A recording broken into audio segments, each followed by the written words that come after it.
Saudações, adeptos do dado! Eu sou o Stefinha, mas esse vídeo hoje não é sobre mim. Esse vídeo é sobre pessoas negras e o RPG. Assim como vários dos vídeos que já fiz sobre questões de sexualidade, machismo, etc., é muito importante, especialmente agora na Semana da Consciência Negra, né, para dizer qual é a presença das pessoas negras no RPG. Homens, mulheres, pessoas cis, pessoas trans, pessoas não binárias que são negras. Então eu pedi pro meu querido amigo Luciano Jorge de Jesus, ele mora lá em BH, né, lá em Belo Horizonte, ele é um professor lá, e é uma pessoa com quem eu criei um vínculo muito forte no fim das contas, né, nos últimos meses, assim, porque ele é uma pessoa fantástica.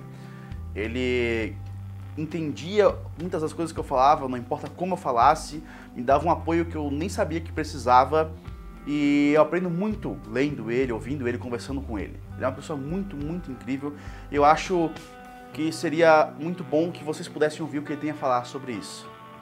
Com vocês, o Luciano. Oi, meu nome é Luciano, eu sou daqui de Belo Horizonte, e a convite do Stefinha para poder falar aqui um pouco sobre RPG e pretos e pretas, né? Vamos dizer assim. E aí o que eu posso dizer, né, sobre, assim, acho que a gente pode separar isso em três partes, assim, né? A primeira que eu acho que é a mais comum, assim, né, que é a mais usual, assim, né, que é o modo como personagens são caracterizados, assim, né, como personagens negros são caracterizados, né? Então daí a gente leva em consideração a caracterização de personagens negros, de homens e mulheres, em novelas, em filmes, né? E da necessidade de uma caracterização mais aprofundada. Isso não quer dizer que a gente não vai ter vilões que são negros. O exemplo disso, para mim, é o personagem do Samuel Jackson no De Corpo Fechado, que é o filme do Bruce Willis, e que o personagem do Samuel Jackson é um vilão, assim, que foge da demarcação racial enquanto possibilidade limitadora, né? Então eu penso que essa é a primeira questão, de convidar jogadores e jogadoras a interpretar personagens negros e negras, NPCs, personagens importantes ou não, mas que de forma minimamente aprofundadas e humanizadas, né? Com complexidades, com falhas, com acertos, né? Então acho que essa é a primeira questão em relação a pensar em negros e negras no RPG, né? Então aí pensar em caracterização. A segunda questão, me parece importante a gente pensar no modo como cenários africanos e afro-brasileiros são representados. E obviamente isso que eu estou dizendo vai ao encontro daquilo que eu disse anteriormente. Ou seja, é importante a gente pensar em cenários para além do cenário da fantasia medieval, aspas, clássica, né, que é aquela fantasia medieval situada na Inglaterra, né, ou pretensamente situada ali, mas que perde de vista que outras tantas fantasias podem ser construídas, né? Se a gente pensar, por exemplo, na ocupação moura na Península Ibérica, e tudo aquilo, e todas as histórias que a gente poderia construir a partir disso, né, e todos os cenários que a gente pode construir em cima disso.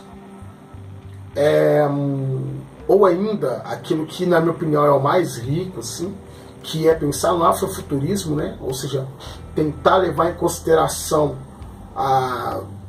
ficções científicas futuristas, mas em que os aspectos, em que as histórias de pretos e pretas são contadas de forma mais aprofundadas e a partir do seu olhar. Então não é mais um outro olhar, então não é mais um olhar eurocêntrico olhando para as histórias de pretos e pretas. São pretos e pretas contando suas histórias e construindo seus cenários, né?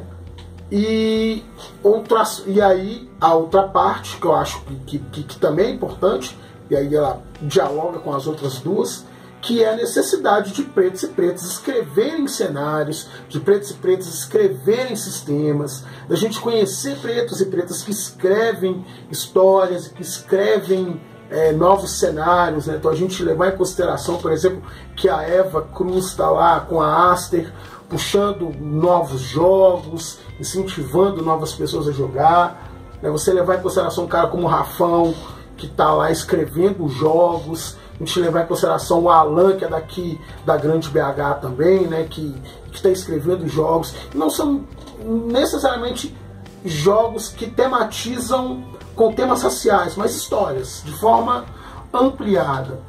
E aí também, obviamente, a gente levar isso em consideração na participação dessas pessoas, de pretos e pretas, na construção de eventos, na construção e na participação das editoras que são criadas, né? Fazer parte de todo esse processo de tradução, de revisão de livros, de construção de novos jogos e cenários.